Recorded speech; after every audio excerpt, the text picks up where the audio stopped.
వికారాబాద్ జిల్లా తాండూరు పట్టణంలోని గాంధీనగర్ లో స్థానిక కౌన్సిలర్ సంగీత ఠాగూర్ ఆధ్వర్యంలో నేడు బతుకమ్మ వేడుకలను మహిళలు అమ్మాయిలు అంగరంగ వైభవంగా నిర్వహించారు. మహిళల బతుకమ్మ ఆటపాటలతో ఆ ప్రాంతమంతా భక్తిభావంతో మారుమోగింది. తీరొక్క రంగురంగుల పూలతో బతుకమ్మలను పేర్చి 9 రోజుల పాటు పూజించే సాంప్రదాయం మన తెలంగాణలోని మహిళలు ఎంతో భక్తి శ్రద్ధలతో గౌరవమ్మను ఆటపాటలతో బ్రహ్మాండంగా కొలిచే పండుగగా ఆడపడుచులు జరుపుకుంటారని అన్నారు. అమ్మవారి ఆశీర్వాదాలు అందరిపైన ఉండాలని, ఆయురారోగ్యాలతో అష్టైశ్వర్యాలతో వర్ధిల్లేలా చూడాలని ఆమె గంగమ్మ తల్లిని కోరారు. ఈ బతుకమ్మ ఉత్సవాలకు గాంధీనగర్ కాలనీ మహిళలు అమ్మాయిలు పెద్ద ఎత్తున పాల్గొన్నారు.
మన తెలంగాణ పండగలలో ముఖ్యమైనది ఈ దసరా.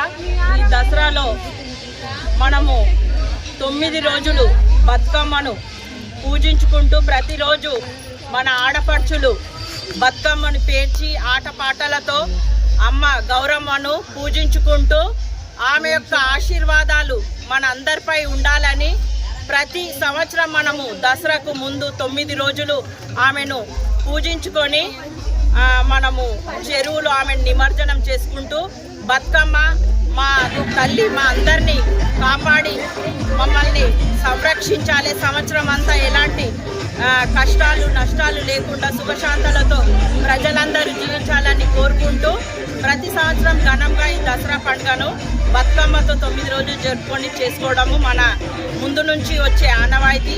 ఆ సందర్భంగా ఈరోజు గాంధీనగర్లో కూడా మేమందరం మహిళలం కలిసి బతుకమ్మను ఉత్సాహాలతో అందరం కలిసి గ్రాండ్గా జరుపుకోవడం జరిగింది. ఈ కార్యక్రమానికి విచ్చేసిన మా వార్డు సభ్యులు మహిళలందరికీ ధన్యవాదాలు తెలుపుతూ మరొకసారి దసరా శుభాకాంక్షలు కూడా అందరికీ తెలుపుతూ మన యొక్క తెలంగాణ సంస్కృతి సాంప్రదాయాలను మనము మర్చిపోకుండా మన భావి పౌరులు కూడా మన భావి తరాల మన పిల్లలు కూడా ఇలాంటి సంస్కృతిని మర్చిపోకుండా జరుపుకోవడానికి మనం అందరము ఇలాంటివి అందరం కలిసి సాంప్రదాయబద్ధకంగా అందరం చేసుకోవాలని నేను మరొకసారి విజ్ఞప్తి చేస్తూ మరొకసారి మన తెలంగాణ ప్రజలకు, మన భారతీయులకు, హిందువులందరికీ దసరా శుభాకాంక్షలు.